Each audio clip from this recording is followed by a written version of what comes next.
Bonjour et bienvenue à tous. Bienvenue si vous êtes ici pour la première fois ou bien de passage. Si c'est le cas, Josias, à la fin du culte, vous donnera, si vous le souhaitez, la possibilité de vous présenter. Bienvenue aussi à ceux qui nous suivent sur la chaîne de notre Église pour ce culte que nous mettons en ligne. C'est toujours une joie et un privilège de nous retrouver ce matin. Alors nous allons dans cette première partie passer un moment dans la louange et l'adoration à notre Dieu, pour la gloire de notre Dieu. Et puis en deuxième partie, c'est Josias qui va nous faire goûter au mets succulent de la parole de Dieu par le message qu'il a mis sur son cœur. Je ne voudrais pas manquer de souhaiter à toutes les mamans bonne fête. Le Seigneur vous met à l'honneur dans sa parole parce qu'il dit au sujet du peuple d'Israël qu'il le portera sur ses genoux, qu'il le caressera et le consolera comme une maman qui console son enfant. Bonne fête à toutes les mamans. Avec mes frères et sœurs, nous sommes très heureux et reconnaissants au Seigneur parce que notre maman a pu rentrer à la maison mercredi après ces 6 semaines d'hospitalisation. Je me souviendrai des paroles qu'elle m'a confiées dimanche dernier. Heureusement que le Seigneur était avec moi.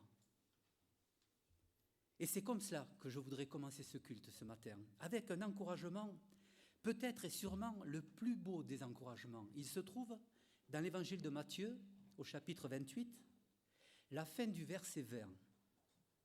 Jésus dit ceci. « Et voici, je suis avec vous tous les jours jusqu'à la fin du monde. » N'est-ce pas là la plus belle des promesses? Et nous pouvons compter sur la fidélité de Dieu. Et ça tombe bien parce que nous en avons vraiment besoin. Je vous propose maintenant de prier pour remettre ce culte entre les mains de notre Dieu.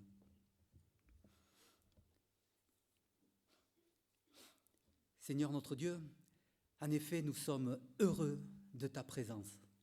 Merci parce qu'elle remplit nos cœurs. Elle nous donne la paix.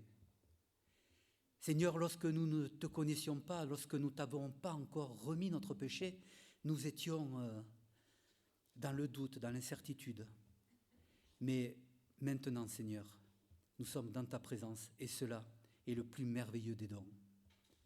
Nous te prions, Seigneur, pour que ce culte, pour qu'il soit à ta gloire ce matin, nous te prions par ton esprit de nous donner la possibilité de continuer à transformer nos cœurs pour qu'ils soient exactement comme tu le souhaites. Nous te bénissons pour ces moments qui vont suivre. Dans le précieux nom de Jésus. Amen. Ouvrons nos Bibles et lisons dans l'évangile de Jean, au chapitre 16, le verset 7. « Cependant, je vous dis la vérité. Il vous est avantageux que je m'en aille, car si je ne m'en vais pas, le Consolateur ne viendra pas vers vous. Mais si je m'en vais, je vous l'enverrai. » Voilà, Jésus n'est physiquement pas là, mais le Consolateur, l'Esprit Saint est avec nous. Et cela, ça nous permet de marcher par la foi. Aussi, je vous invite à vous lever et chanter le premier chant, « Celui qui m'est en Jésus ». Une pleine confiance.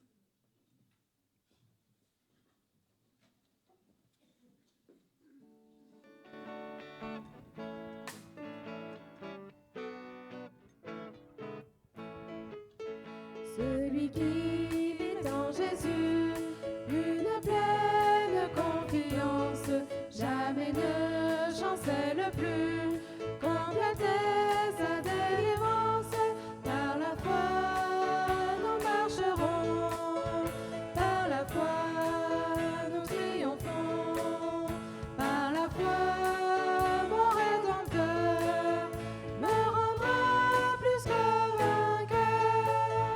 Dans les jours d'adversité, quand tu sombres dès l'orage, regarde en sécurité, attesté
place.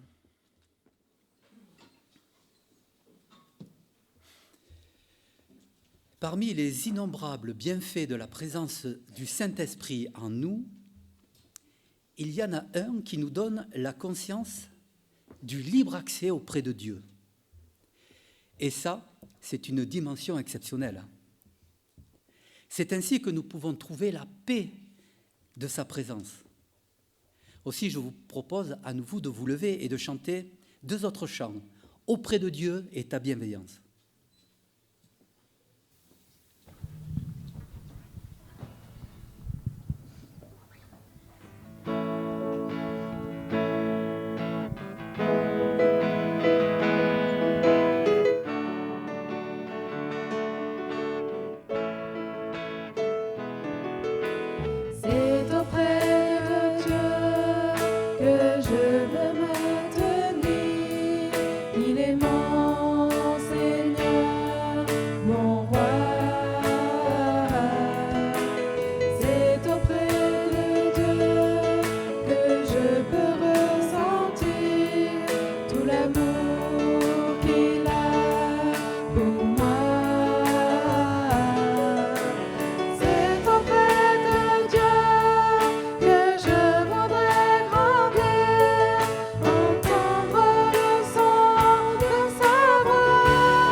J'écouterai ce que dit Dieu, car il est droit pour qui l'écoute. Sa paix divine est sur tous ceux qui vont à lui quand vient le doute. Fidèlement, je veux le suivre, je veux marcher dans ses sentiers. Il est la main qui me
ton aide sur le rocher de ton salut.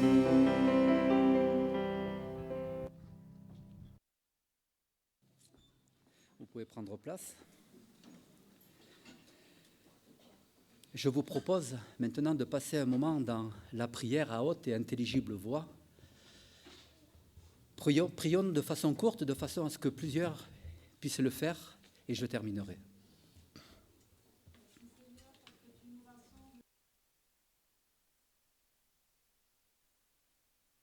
C'est vrai, Seigneur, nos cœurs nous poussent à te dire merci, merci, merci. Merci pour ta présence, merci pour ta bienveillance, merci pour Jésus-Christ, merci pour son pardon. Que ton nom soit béni et soit loué au nom de Jésus. Amen.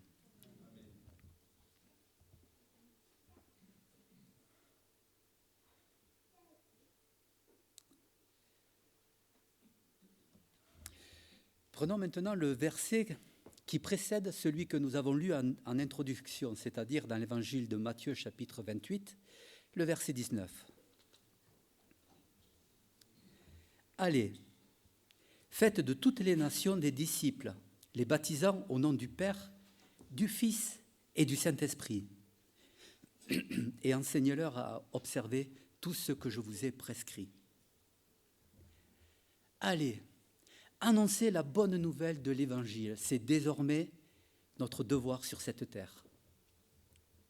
Et la particularité de cet Évangile, c'est qu'il est totalement gratuit. Dieu a tout payé et tout nous est offert par sa grâce. Alors il appartient donc aux chrétiens de pourvoir aux besoins de l'Église par nos offrandes volontaires. Lorsque nous donnons entièrement nos cœurs au Seigneur, il nous donne une vie complètement nouvelle. Et nous sommes reconnaissants du changement qu'il produit. Aussi, c'est Dieu lui-même qui met dans nos cœurs, dans le cœur de chacun, ce que nous lui avons préparé. Et pendant que le sac de l'offrande circulera dans les rangs, je vous propose de vous lever et de chanter « Je suis né pour te louer ».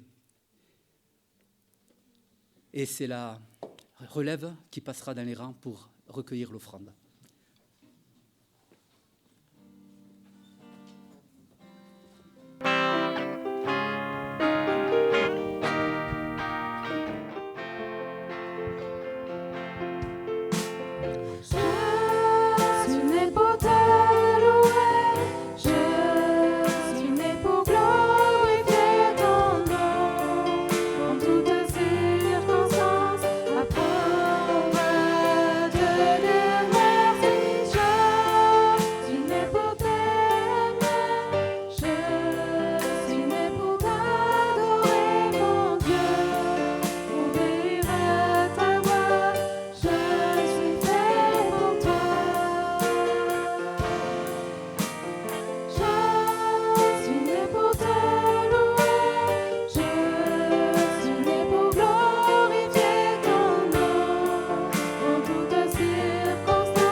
Prendre place. En effet, la jeune relève que le Seigneur nous donne, Dieu nous bénit en donnant des enfants qui ont le cœur tourné vers le Seigneur. C'est vraiment une grâce, une bénédiction, et nous remercions aussi le Seigneur pour cela.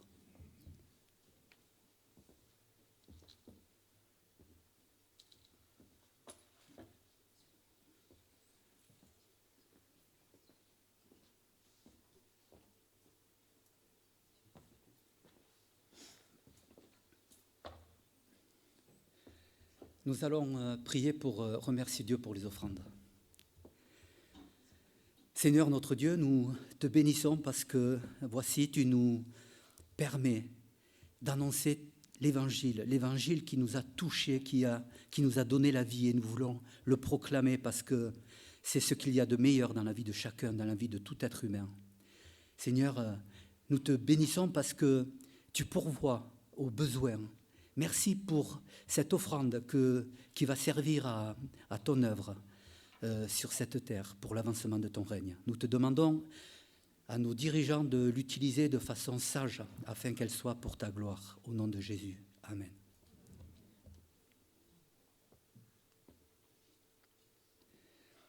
Pour nous préparer à la table du Seigneur, nous allons lire quelques versets bien connus dans l'évangile de Matthieu, chapitre 26, les versets 26 à 29. Pendant qu'il mangeait, Jésus prit du pain, et après avoir rendu grâce, il le rompit, et le donna aux disciples en disant « Prenez, mangez, ceci est mon corps. » Il prit ensuite une coupe, et après avoir rendu grâce, il la leur donna en disant « Buvez-en tous, car ceci est le sang et mon sang, le sang de l'Alliance, qui est répandu pour beaucoup, pour le pardon des péchés. Je vous le dis, je ne boirai plus désormais du fruit de la vigne jusqu'au jour où j'en boirai du nouveau avec vous dans le royaume de mon Père. » Si nous pouvons avoir une confiance absolue du pardon de Dieu, et ça c'est tout le message de l'Évangile, c'est parce que Dieu a donné son Fils Jésus en sacrifice. Et par le sang de l'Alliance, qui est répandu pour beaucoup, pour le pardon des péchés, c'est-à-dire pour tous ceux qui se tournent vers lui et qui l'acceptent. Sans effusion de sang, il n'y a pas de pardon, nous dit l'Épître aux Hébreux, chapitre 9, verset 22. Ça, c'est l'exigence du pardon divin. C'est incontournable. C'est ainsi que nous pouvons venir au pied de la croix, implorer le pardon qui nous sera accordé par grâce, par le sang de Jésus. Alors pour les chrétiens, ce repas est un moment de relation intime avec Dieu. Pour ceux qui n'ont pas encore accepté ce don unique, merveilleux et indispensable, c'est le témoignage que le pardon est possible. Pour tous, c'est l'annonce de son prochain retour. Alors avant de prendre ce repas, je vous propose un chant, et vous pouvez rester assis pour ce chant. Veux-tu briser du pouvoir ?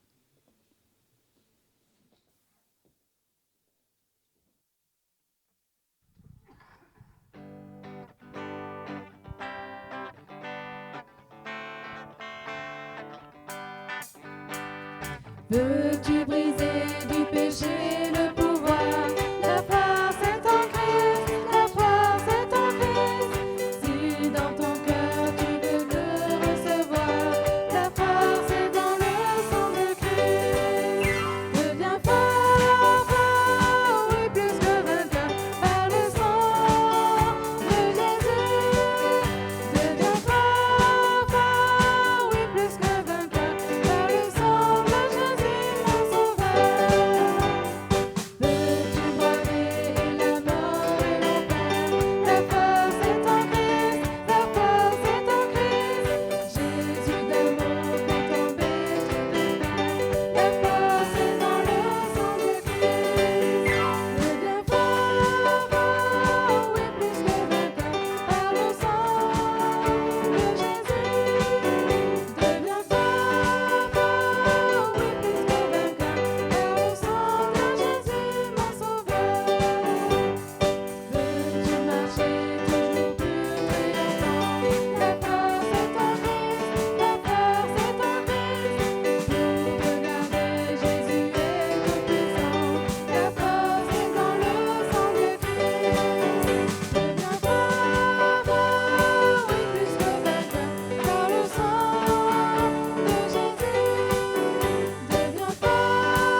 Pour participer à ce repas, la Bible nous enseigne qu'il faut être né de nouveau, en avoir témoigné par les eaux du baptême. Nous sommes également exhortés à éprouver nos cœurs pour ne pas faire de ce repas un jugement contre soi-même. Alors, si vous pouvez et voulez participer à ce repas, je vous demande de vous lever maintenant. Ceci facilitera la distribution. Et les frères vont revenir, et puis Olivier aussi, pour m'aider à distribuer la Sainte Seine. Prions. Seigneur Dieu Tout-Puissant, nous voulons venir vers toi avec un cœur reconnaissant, Seigneur. Nous voulons nous humilier devant cette croix, Seigneur. Nous voulons nous rappeler de ton sacrifice, Seigneur, et nous rappeler de tes souffrances, Seigneur. Des souffrances que tu as endurées à notre place. De ton corps, Seigneur, qui a été meurtri pour nous. Seigneur, tu pensais à nous, Seigneur, sur cette croix. Tu pensais à nous et tu nous aimais, Seigneur. Tu connaissais toutes nos fautes, tous nos péchés, Seigneur, mais tu as enduré, Seigneur, ce poids, ce fardeau. Tu as enduré le fouet, les moqueries, Seigneur, le martyre, pour nous, Seigneur. Et nous voulons te glorifier pour cela, Seigneur. Nous voulons te remercier et t'adorer, Seigneur, pour ce sacrifice merveilleux. Merci, Seigneur, pour la croix et merci pour ton corps, Seigneur, qui a souffert à notre place. Dans le nom de Jésus, Seigneur. Amen. Prenons le pain.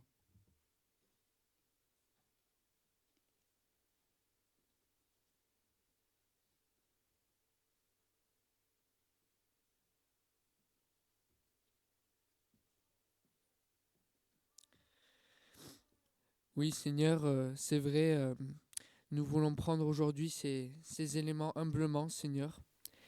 Car, Seigneur, pendant que nous péchons, Seigneur, pendant que nous te déshonorons chaque jour, eh bien, toi, tu es allé sur cette croix, Seigneur, et tu as pardonné toutes nos fautes, Seigneur. Nous n'avons aucun mérite, Seigneur, tu as fait ça par amour.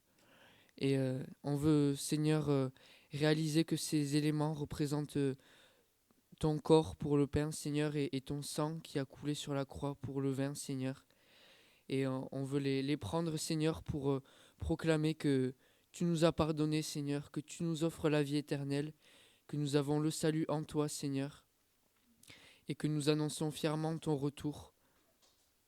En attendant, Seigneur, ton retour, nous voulons prendre ces éléments et se remémorer ce que tu as fait pour nous, Seigneur. Amen. Prenons le vin.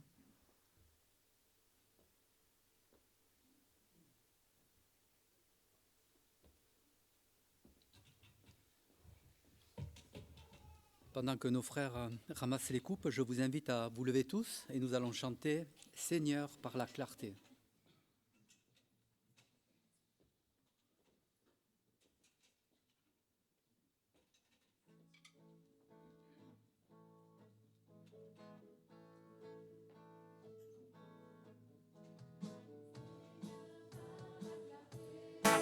L'amour charmé de l'obscurité qui nous entoure. Jésus, toi la lumière qui nous éclaire, vérité qui nous guide et qui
pouvez prendre place.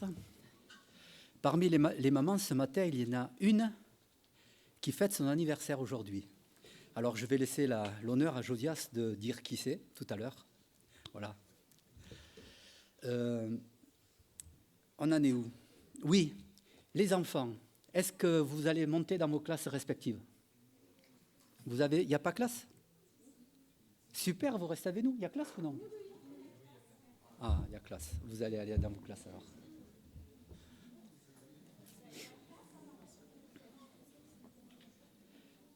Alors, pendant que les enfants montent, nous allons prier pour eux et aussi pour Josias qui va nous apporter le message.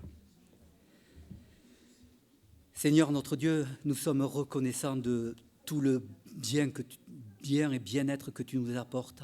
C'est vraiment merveilleux. Nous sommes reconnaissants pour ces enfants, Seigneur. Nous te prions pour que ton esprit touche leur cœur tendre, leur cœur comme tu les aimes. Nous te prions que tu les touches pour qu'ils deviennent à jamais tes enfants et qu'ils gardent tes paroles et tes commandements, qu'ils viennent à toi, Seigneur. Seigneur notre Dieu, nous te demandons de les bénir et de donner la sagesse aussi aux moniteurs qui les enseignent, Seigneur. Nous te demandons aussi de bénir ton serviteur Josias et de lui donner la sagesse de ce message qui va nous apporter de ta part et que ce message touche nos cœurs aussi et nous transforme. Nous remettons toutes ces choses entre tes mains. Au nom de Jésus. Amen. Voilà, Josias, tu peux venir.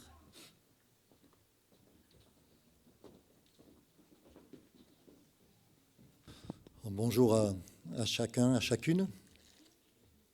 C'est vrai que c'est la fête des mères, hein, Gino l'a souligné.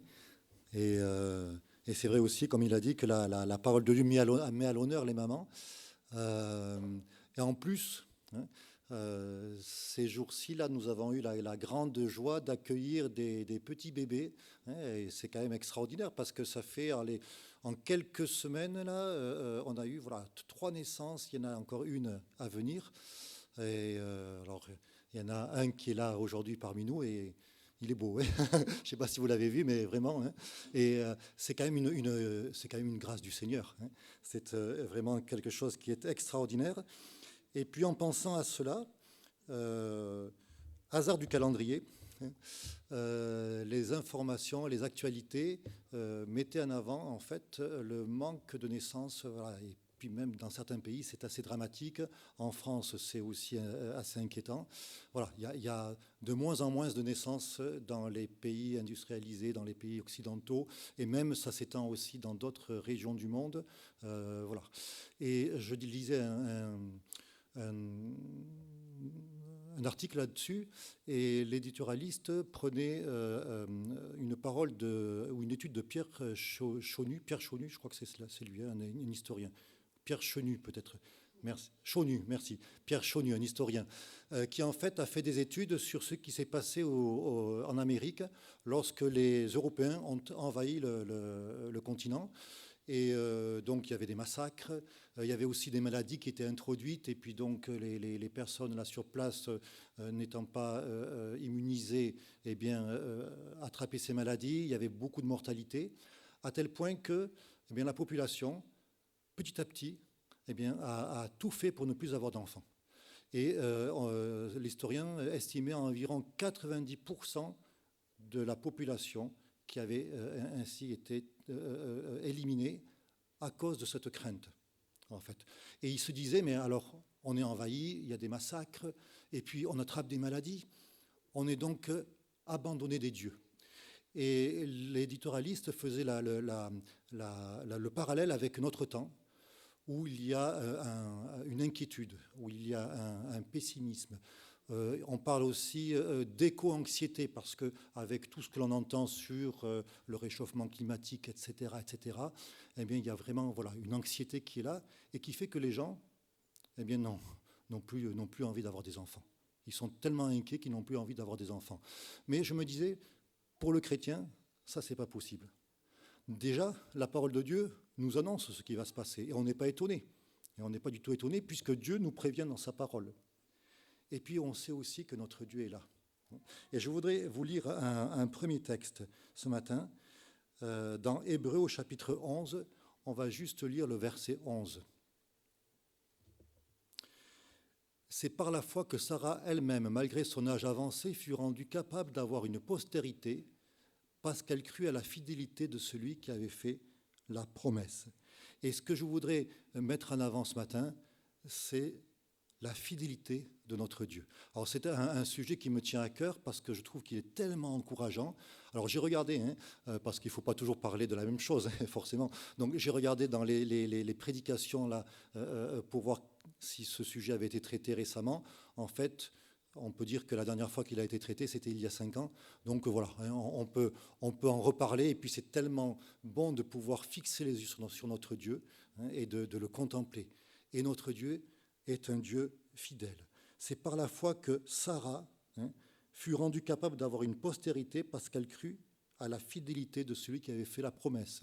Alors on ne prend pas ce verset à la lettre en se disant, eh bien voilà, toutes les dames qui sont dans la situation de Sarah vont avoir un enfant. Non, non, mais c'est au contraire, voilà, une indication qui nous montre que, eh bien, dans notre vie, nous pouvons l'appliquer dans toutes les facettes de notre existence.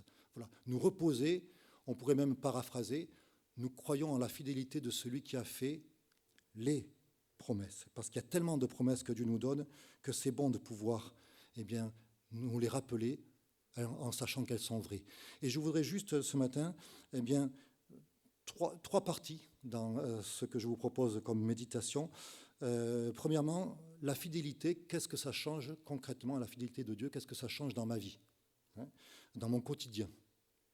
Et puis une deuxième partie, qu'est-ce que la fidélité de Dieu, et prendre juste quelques versets qui nous montrent quelques facettes de la fidélité de Dieu. Et puis, et ce sera en guise de conclusion, quel est mon retour? Quand je pense à la fidélité de Dieu, où est-ce que j'en suis moi et quel est mon retour? Mais la fidélité de Dieu dans mon quotidien. Et moi, je pense que c'est vraiment un encouragement extraordinaire. Dans le psaume 86, verset 11, David se présente comme étant indigent et malheureux. Et il parle des épreuves qu'il traverse. Il vit des moments difficiles. Mais il va dire, je marcherai dans ta fidélité. Je peux avancer parce que, Seigneur, je sais que tu es fidèle.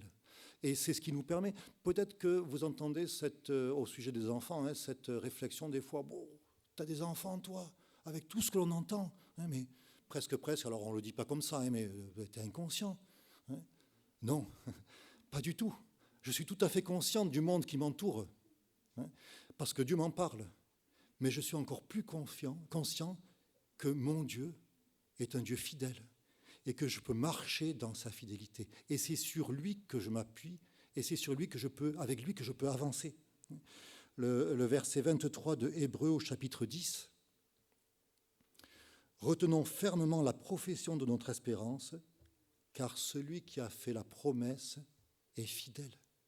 Combien ce sont des passages qui peuvent nous encourager. Pensez à Jésus dans le jardin de Gethsémane, sa prière. Seigneur, si cette coupe pouvait s'éloigner de moi. Toutefois, non pas ce que je veux, mais ce que toi tu veux. Il a été fidèle, il est allé jusqu'au bout. Et cette prière nous montre combien notre Seigneur est un Dieu fidèle. Et c'est vrai que lorsqu'on pense à la croix, lorsqu'on pense à ce verset de Jean 3,16, car Dieu a tant aimé le monde qu'il a donné son Fils unique, afin que quiconque croit en lui ne périsse point, mais qu'il ait la vie éternelle, eh bien, à la croix, Dieu a été fidèle à son amour. Mais Dieu, à la croix aussi, a été fidèle à sa justice, parce que le péché, le salaire du péché, c'est la mort. Et Jésus-Christ a payé pour cela. Donc Dieu a été fidèle à sa justice, mais il a été aussi fidèle à sa puissance, puisque Jésus-Christ est ressuscité. Et 1 Jean chapitre 2, verset 25, la promesse qu'il nous a faite, c'est la vie éternelle. Et Pierre va prendre aussi cela en disant, dans 2 Pierre chapitre 3, verset 13, nous attendons, selon sa promesse, de nouveaux cieux, une nouvelle terre où la justice habitera. Nous avons donc une espérance merveilleuse qui déjà change notre vie. Parce que nous savons que si ici-bas, eh bien, des fois, le quotidien n'est pas évident, eh bien, notre cité à nous est dans les cieux. Et parce que nous avons un Dieu fidèle, nous savons que c'est une réalité. C'est une réalité. Mais même pour tous les jours. Alors, je vous donne quelques exemples. Quand on est découragé, quand on est dans l'abattement, le psaume 42, les fils de Corée, ils sont dans l'épreuve. C'est un moment pas évident pour eux. Ils vont dire « Pourquoi t'as battu mon âme? Gémis-tu au-dedans de moi ?» Espère en Dieu, car je le louerai encore. Il est mon salut et mon Dieu. Lorsqu'on est dans la crainte, on pense aux paroles de Jésus. Qu'est-ce qu'il va dire? Je vous laisse ma paix, je vous donne ma paix. Non pas comme le monde donne, que votre cœur ne se trouble pas et ne s'alarme pas. Je vous laisse ma paix. Et Gino nous a lu tout à l'heure en introduction, voici, je suis avec vous tous les jours jusqu'à la fin du monde. Et Gino, c'est bien, j'étais content parce qu'il a introduit quelque part un petit peu le sujet de mon message en disant, mais oui, on peut se confier dans cela parce que Dieu est fidèle. Et même, regardez cette parole de David au psaume 27, je pense que c'est David. L'Éternel est ma lumière et mon salut, de qui aurais-je crainte?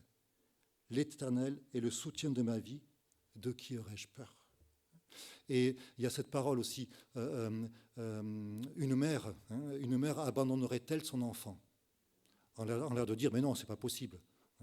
Sauf qu'on sait que quand même, dans la réalité, eh bien, ça peut arriver malheureusement. Malheureusement, ce sont des choses qui arrivent. Mais pour celui ou pour celle qui n'a pas connu la douceur d'un foyer, eh bien, il y a cette parole aussi de David que j'essaie de retrouver. Même si mon père et ma mère m'abandonnent, l'Éternel, lui, me recueillerait. Et vous voyez, on pourrait continuer à donner des promesses ainsi. Une autre, lorsque des fois, oui, on connaît tout cela, mais quand même, on est agité. On est agité, on n'est pas tranquille. Il y a quand même tellement de choses, de pression. Eh bien, le psaume 31, verset 22. Je disais dans mon agitation, je suis retranché de devant tes yeux. En fait, voilà, je n'espère plus, Seigneur, tu m'as oublié. Néanmoins, tu as entendu la voix de mes supplications quand j'ai crié à toi. C'est pas beau cela? Un dernier. Je vois que Maggie est là. Maggie, le psaume 4, verset 9. Toi, tu le connais. Psaume 4, verset 9. Je me couche et je m'endors en paix, car toi seul, ô Éternel, tu me donnes la sécurité dans ma demeure. Alors, oui, c'est pas pour ça que je vais laisser tout ouvert, je vais aller vérifier, bon, la porte est fermée, etc. Mais ça va pas devenir une obsession. Est-ce que j'ai fermé la porte? Je me relève pour aller voir, et puis 5 minutes après, je revois voir si les volets sont fermés. Non, c'est pas une porte, même une porte blindée qui me donne la sécurité dans ma demeure. C'est l'Éternel. Et parce que l'Éternel est fidèle, eh bien, je sais qu'il est là, avec moi. Et je peux m'endormir comme un bébé, presque, dans une paix totale, parce que mon Dieu est un Dieu fidèle. Mais qu'est-ce que la fidélité de Dieu? Et la Bible nous en parle à maintes et maintes reprises, donc on prend un petit moment. Si on prend la définition du dictionnaire, en fait, il y a beaucoup de définitions sur la fidélité. Je vous en donne juste quelques-unes.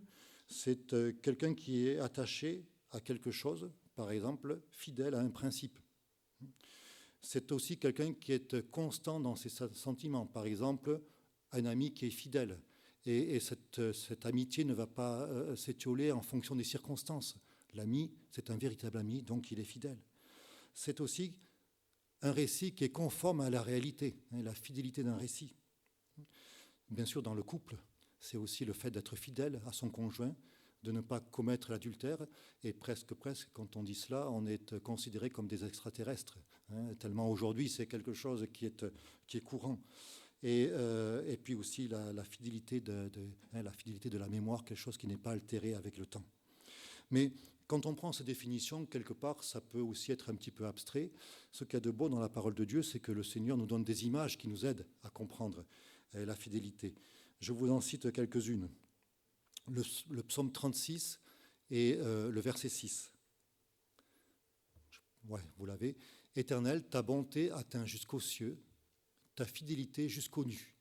Alors, imaginez un petit peu l'espace le plus grand que vous puissiez imaginer, l'univers. Mais la fidélité de Dieu, elle va au-delà de cela. Ça nous dépasse totalement. Dieu nous dépasse totalement.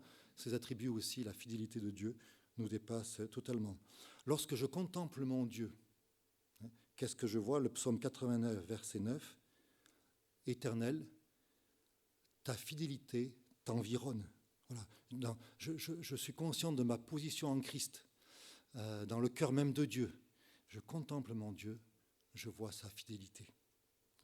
Et puis le psaume 91, verset 4, regardez aussi comme c'est beau et combien ça peut nous encourager aussi.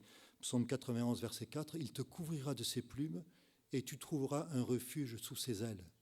Sa fidélité est un bouclier et une cuirasse. » Et vous savez, sous les ailes de notre Seigneur, sous ce bouclier, sous cette cuirasse, l'ennemi peut faire ce qu'il veut. Il ne peut strictement rien. Là, Dieu est fidèle et il nous protège, quelles que soient les circonstances. Et puis il y a aussi un point très très important. Alors j'ai connu il y a quelques années un homme qui était marié depuis des décennies à une femme acariâtre. Alors c'est ce qu'il disait, mais bon, j'ai quand même été témoin des fois de certaines scènes. Une fois, il est parti vite là en courant parce que sa femme voulait le hacher à coups de bâton. Donc quand même, il y avait de l'ambiance en fait. Il y avait vraiment de l'ambiance. Et puis, alors il n'était pas chrétien, elle non plus. Et à quelqu'un qui lui disait, mais pourquoi tu restes? Qu'est-ce que tu attends pour divorcer?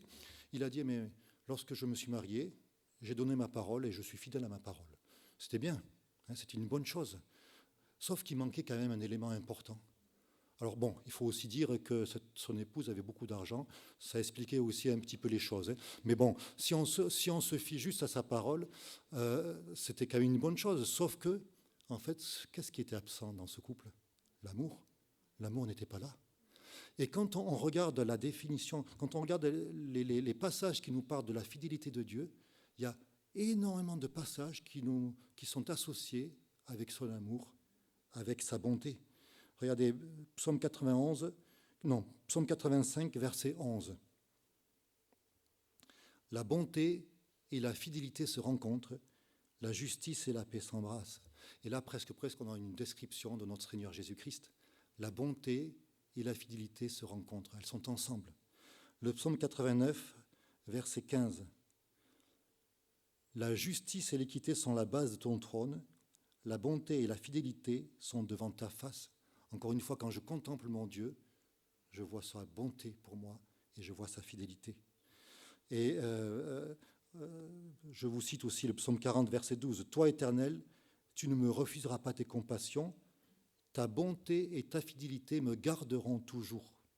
Et puis, le psaume 92, on le chante, hein, il est beau de louer l'Éternel, de célébrer ton nom au Très-Haut, d'annoncer le matin ta bonté, ta fidélité pendant les nuits. Et quand on est dans la nuit de l'épreuve, hein, on ne voit pas forcément la bonté de notre Dieu, mais on sait qu'elle est là. Et quand on sort du tunnel et qu'il y a le grand jour, eh bien oui, on voit notre Dieu qui est bon, qui nous aime. La bonté de notre Dieu. Mais qu'est-ce que ça change pour moi? Quel est mon retour? Alors, c'est vrai, hein, me reposer totalement sur les merveilleuses promesses de mon Dieu, c'est important. Ça change mon quotidien parce qu'on sait que ce qu'il dit, eh bien, c'est une réalité. Les promesses, ce ne sont pas des promesses qui vont rendre heureux ceux qui les écoutent, mais c'est vraiment des certitudes pour nous. Promesse égale certitude, parce que Dieu est fidèle. Hein. Mais ça ne doit pas s'arrêter là. Quelle est ma réponse? Hein? Parce qu'en retour, moi aussi, je veux lui être fidèle. Alors, quelle est ma réponse? Quel est le curseur, hein, de ma fidélité vis-à-vis de Dieu? Vous savez, c'est pas facile à répondre à cela. Hein. Ça me fait penser quand on est aux urgences là, et qu'on vient nous dire la douleur, là, sur une échelle de 0 à 10, elle se situe où? Puis on se dit, mais, j'en sais rien, moi. Hein. J'ai mal, c'est tout. Hein. Alors, un frère me disait, mais il avait tellement mal, il a dit 10. Non, c'est pas possible, ça n'existe pas. Hein. Alors, pourquoi vous le proposez? Hein. Voilà, on ne sait pas trop ce qu'il faut faire. Et des fois, pour ma fidélité, il y a tellement de facettes qu'on ne sait pas trop où j'en suis. David était conscient de cela. Et il a fait une prière qui aussi doit être la nôtre. Et une prière qui doit vraiment être récurrente chez nous. C'est dans le psaume 139, verset 23. « Sonde-moi, ô Dieu, connais mon cœur, éprouve-moi et connais mes pensées. Regarde si je suis sur une mauvaise voie et conduis-moi sur la voie de l'éternité. » Est-ce qu'on n'a pas besoin, nous aussi, de faire cette prière? Que le Seigneur nous montre dans notre vie ce qui n'est pas à sa gloire, là où je suis infidèle. Mais une fois qu'il me l'a montré, il ne faut pas en rester là. Il faut lui demander aussi, mais Seigneur, oui, conduis-moi sur la bonne voie. Parce que si je me contente de lui dire, Seigneur, montre-moi, et puis ensuite, rien ne se passe, eh bien, qu'est-ce qui va arriver? C'est que ma conscience, petit à petit, eh bien, va diminuer. Je vais être moins sensible, et il va arriver un moment où je ne ferai même plus attention à la voix de Dieu. Combien c'est important de faire comme David et de lui dire, oui, Seigneur, conduis-moi sur la voie de l'éternité. Mais je voudrais juste mettre le point sur peut-être un élément dans lequel il nous arrive aussi des fois d'être infidèles. Et je prends le mot qui est... Alors, il y a deux mots qui sont utilisés pour fidélité dans l'Ancien Testament. Et ces deux mots, en fonction du contexte, ils vont être traduits soit par fidélité, soit par vérité, par des notions donc de confiance aussi, de pouvoir se fier, d'être vrai. Je vous donne un exemple. Dans Deutéronome, chapitre 7, verset 9, « C'est l'Éternel ton Dieu qui est Dieu, ce Dieu fidèle garde son alliance et sa miséricorde. » Et le mot qui est traduit ici par fidèle, nous allons le retrouver par exemple dans le psaume 19, verset 7. Le témoignage de l'Éternel est véritable. C'est le même mot qui est traduit par fidèle dans Deutéronome et par véritable dans le psaume. Et parce qu'en fait, il y a une notion aussi d'être vrai, de ne pas jouer un rôle, de ne pas porter un masque, une notion de probité, avoir des paroles finalement qui sont en rapport avec ce que nous vivons, avec ce que nous pensons. Voilà, qu'il n'y ait pas deux choses différentes lorsque nous nous présentons devant quelqu'un. C'est tout à fait l'inverse, par exemple, de Jacob lorsqu'il est allé voir son père et qui s'est fait passer pour Ésaü. Et après, quand Ésaü vient voir son père va lui dire « Ton frère est venu avec ruse ». Et le mot qui est utilisé qui est traduit par ruse, on le retrouve par exemple dans la balance fausse qui est en horreur à l'Éternel. 2 poids, 2 mesures. Ou par ces personnes qui ont une langue trompeuse. Voilà. Ils disent des choses, mais en fait, ce n'est pas la réalité. Ça ne dévoile pas leur cœur. Et juste un exemple aussi, si vous visitez des appartements pour louer, pour acheter, vous voyez un appartement, waouh, c'est Versailles. Et puis après, vous rentrez, c'est un tout petit studio, tout rikiki. En fait, la photo, elle a été prise avec un ultra grand angle, elle n'est pas fidèle à l'original. Alors, je voudrais vous montrer une petite vidéo. Alors, on va éteindre les lumières et je ne sais pas si ça sera assez fidèle pour qu'on puisse le voir. Alors, comme elle durait un petit moment, je l'ai raccourci pour ne pas prendre trop de temps. Et donc, je vous donne, tu peux juste l'arrêter, comme ça j'explique le contexte. Je vous donne en fait une famille banale qui se prépare le matin, c'est le réveil, et puis donc elle se prépare pour partir. Donc, je vous montre juste ça, et puis voilà. Je reviens. Si vous ne voyez pas, vous pouvez regarder sur l'écran là-bas qui est un petit peu mieux. Vous n'aurez pas de torticolis, ça ne dure pas longtemps.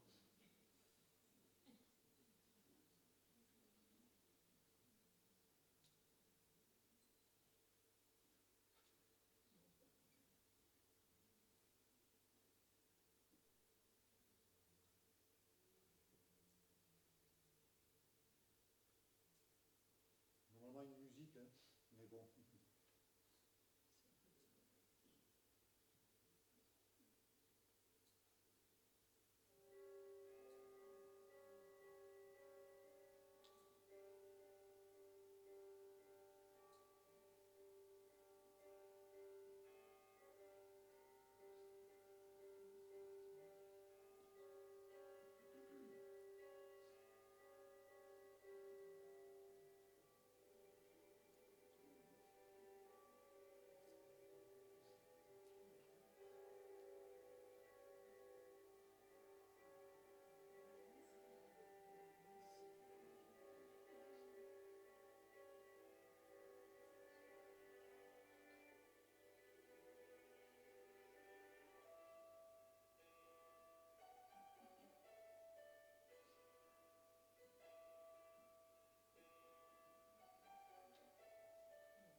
Bon, on va faire un sondage. Qui s'est reconnu? Non, on va pas faire ça. Hein. Mais on peut quand même des fois se reconnaître un petit peu lorsqu'on est à la bourre. Là, ça vous est jamais arrivé hein, le matin là, on s'est levé trop tard et puis on met du temps pour se préparer et puis il y en a un qui commence à s'énerver, etc. Et puis après on arrive à l'église et là c'est un grand sourire. Alors il n'y a rien de mal, on va pas arriver à l'église avec une tête longue comme un jour sans fin. Hein. Il n'y a rien de mal non plus à chanter avec vraiment conviction. Voilà. Mais quand il y a un décalage comme cela, hein, est-ce que quelque part c'est pas une interrogation? Vous savez le verset que je vous ai lu là, le psaume 19 verset 7, le témoignage de l'Éternel est véritable. Et véritable, je vous ai dit que c'était le mot qui était traduit aussi ailleurs par fidélité. Ça veut dire que finalement ce que le Seigneur dit, c'est la réalité. Et quand il y a dans ma vie un décalage entre ce que je montre et la réalité, est-ce qu'il n'y a pas un problème avec ma fidélité vis-à-vis de Dieu? Est-ce que ce n'est pas quelque chose qui doit m'interroger? Et si je prends donc cette notion dans l'Ancien Testament, est-ce que je suis vraiment dans cette notion de vérité? Paul disait, lorsqu'il était accusé justement d'avoir un langage lorsqu'il était loin et puis un autre lorsqu'il était chez les Corinthiens, il leur a dit ceci: tel nous sommes en parole étant absents, tel aussi nous sommes dans nos actes étant présents. Il n'y a pas de différence. Il n'y a pas de différence. Je ne porte pas un masque, disait Paul aux Corinthiens. Et voilà, ce que je suis, je vous le dis. Et à l'inverse, Jésus va avertir ses disciples. Dans un enseignement, il va dire, oui, les scribes et les pharisiens sont assis dans la chair de Moïse. Alors, faites tout ce qu'ils vous disent. Voilà. Observez scrupuleusement tout ce qu'ils vous disent, mais ne faites pas ce qu'ils font. Parce qu'ils disent une chose, mais en fait, ils sont totalement différents ensuite. Et c'est quelque chose aussi que le Seigneur veut nous montrer, que nous avons vraiment à être véritables devant nos frères et sœurs, devant notre entourage, devant notre famille, que vraiment, voilà, que ce soit le cœur qui soit en adéquation avec notre attitude. Parce que, vous savez, il y a souvent aussi, peut-être que vous l'avez entendu, des personnes qui vont dire « Oh, mais moi je ne vais pas à l'église parce qu'il y a trop d'hypocrites ». Bon, déjà, c'est un drôle d'argument, hein, parce que, par exemple, moi j'aime bien le rugby. Alors hier, il y avait une finale que je n'ai pas pu voir parce que certains ont choisi ce jour-là pour déménager. Donc, Bordeaux a gagné. Mais imaginez quelqu'un qui dit « Oh, mais moi, finalement, je ne vais pas aller voir la finale de rugby parce que je ne sais pas, peut-être que dans les gradins, il y aura des hypocrites. » Je dis « Mais c'est idiot, tu vas pour voir le match. Hein. » Mais au niveau de l'Église, nous venons voir qui? Le Seigneur Jésus-Christ. C'est lui qui est vraiment notre modèle que nous voulons contempler. Et il est évident que la communion fraternelle est précieuse aussi. Mais nous savons que notre modèle, ce ne sont pas nos frères et sœurs qui sont comme nous, imparfaits, mais c'est Jésus-Christ. Et uniquement Jésus-Christ. Et si je reprends donc dans Hébreux, ce que je vous ai lu au tout début, on revient à Sarah, donc Hébreux au chapitre 11 et le verset 11. C'est par la foi que Sarah elle-même, malgré son âge avancé, fut rendue capable d'avoir une postérité parce qu'elle crut à la fidélité de celui qui avait fait la promesse. On pourrait se dire, waouh, la promesse, elle avait été faite, Sarah avait déjà 65 ans. Bon, c'était quand même pas gagné. Et puis 25 années, grosso modo, se sont écoulées, sans rien. Et puis voilà que dans ce chapitre 11 des héros de la foi, Sarah est mentionnée. Et on peut se dire, ouais, quelle foi, franchement. Hein, c'était vraiment... mais moi, j'en suis loin de cela. Et finalement, moi, dans mes infidélités, je ne vais pas m'en sortir. Sauf que ce n'est pas comme ça qu'on lit la parole de Dieu. Hein. La parole de Dieu, il faut la prendre dans son ensemble. Et regardez dans Genèse au chapitre 18, versets 9 à 15, qui nous donne le contexte, justement, de cette annonce qui a été faite à Sarah. Alors, ce n'était pas la première annonce, hein, c'est donc la réitération de cette promesse. Genèse 18, voilà, donc je le lis. Alors ils lui dirent, où est Sarah ta femme? Il répondit, elle est là, dans la tente. L'un d'entre eux dit, je reviendrai vers toi à cette même époque, et voici, Sarah ta femme aura un fils. Sarah écoutait à l'entrée de la tente qui était derrière lui. Abraham et Sarah étaient vieux, avancés en âge, et Sarah ne pouvait plus espérer avoir d'enfant. Elle avait 90 ans. Hein. Elle rit en elle-même en disant, maintenant que je suis vieille, aurais-je encore des désirs? Mon Seigneur aussi est vieux. L'Éternel dit à Abraham, pourquoi donc Sarah a-t-elle ri en disant, est-ce que vraiment j'aurai un enfant, moi qui suis vieille? Y a-t-il rien d'étonnant de la part de l'Éternel? Au temps fixé, je reviendrai vers toi à cette même époque, et Sarah aura un fils. Sarah mentit en disant, je n'ai pas ri, car elle eut peur. Mais il dit au contraire, tu as ri. Vous voyez le contexte, hein? Quand on lit juste Hébreux 11, on se dit, c'est inaccessible. Mais quand on regarde le contexte, on se dit, Sarah, finalement, elle est comme nous. Elle aussi, elle a douté. Elle a ri, elle a même menti à l'Éternel. Donc voilà, ce n'est pas un exemple à suivre. Mais ça nous rassure parce qu'on se dit, ce que Dieu nous demande dans sa parole, puisque ça a été possible pour Sarah, ça l'est pour moi aussi. Et il y a un très très beau passage dans 2 Timothée qui nous parle de cela. Et je voulais juste, 2 Timothée chapitre 2, verset 13, « Si nous sommes infidèles, lui reste fidèle. » Et ça change tout pour nous. Parce que nous savons qu'effectivement, nous trébuchons. Effectivement, nous pouvons nous retrouver dans cette famille qui a un visage différent de la réalité. Et dans d'autres domaines aussi. Mais Dieu, lui, reste fidèle. Regardez cette image d'un cadran solaire. Si tu peux le mettre, merci. Alors, on ne voit pas bien. Mais juste, qu'est-ce qu'il y a écrit? Alors, il se trouve en Provence.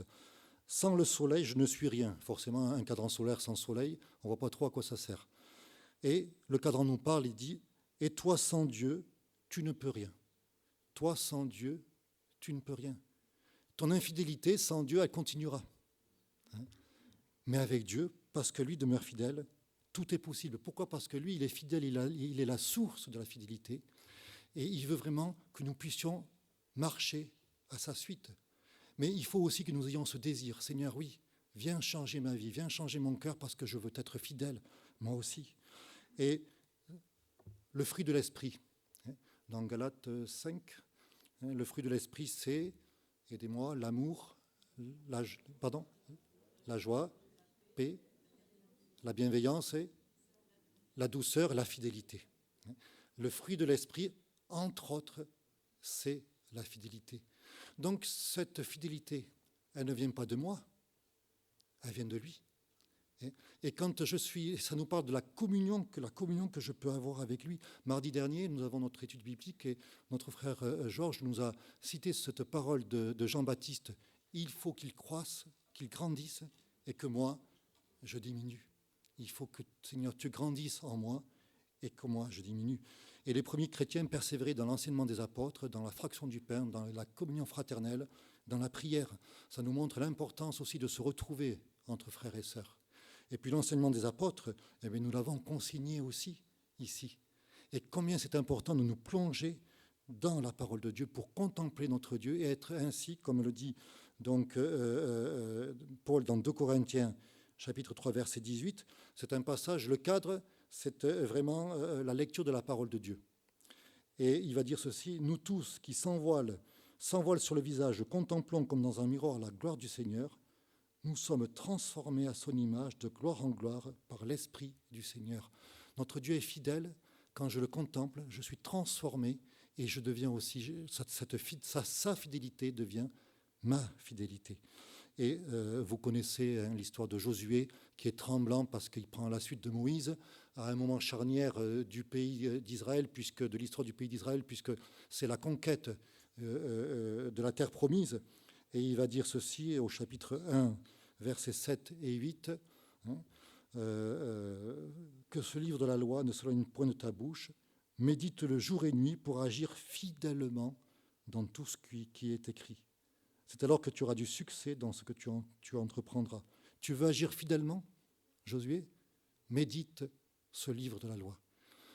Mon frère, ma sœur, tu veux agir fidèlement? Eh bien, contemple le Seigneur et tu vas être transformé de gloire en gloire en la même image. La parole de Dieu nous permet aussi d'accéder à cette fidélité. Et notre Seigneur est notre instructeur et il veut nous transformer de gloire en gloire en la même image. Et je termine avec ceci. Dans Matthieu chapitre 24, le Seigneur va donner une illustration. Il va parler de ce serviteur à qui un maître riche, va confier ses biens, la gestion de sa propriété, et puis il va partir. Et il part longtemps. Et il va revenir à l'improviste et il va trouver le serviteur fidèle qui a fait tout ce que son maître lui a demandé. Et Paul va reprendre un petit peu cette illustration. Il va la développer dans 1 Thessaloniciens au chapitre 5. Il va faire une liste de choses concrètes qui peuvent nous aider quelque part à faire le point aussi. Mais si on s'arrêtait à la liste, ça serait décourageant. Sauf que Paul, au chapitre 5, verset 23, il va dire « Que le Dieu de paix vous sanctifie lui-même tout entier et que tout votre être, l'esprit, l'âme, le corps, soit conservé irrépréhensible lors de l'avènement de notre Seigneur Jésus-Christ. » Et puis, il continue avec le verset 24, et je m'arrête là-dessus. « Celui qui vous a appelé est fidèle, c'est lui qui le fera. » Et voyez, frères et sœurs, combien nous avons une espérance. Nous avons une espérance parce que notre Dieu est fidèle, et nous sommes son ouvrage, et nous sommes dans ses mains. Alors, pour terminer, je voulais vous proposer un chant. Alors, bien sûr, il y a Dieu, ta fidélité, qui parle vraiment de cela, mais plutôt dans cette perspective d'être dans les mains de notre Dieu, de lui laisser toute la place et d'être sûr et certain qu'il est là, à nos côtés. Je vous propose ce chant qui dit « Christ nous précédant, marchons en avant sur le chemin de la vie, sa voix sainte nous convie à le suivre enfin au séjour divin. » Et vous pouvez vous lever si vous le désirez pour chanter ce chant.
Alors je reviens, c'est le moment pour nous de nous séparer de ceux qui nous regardent par la vidéo.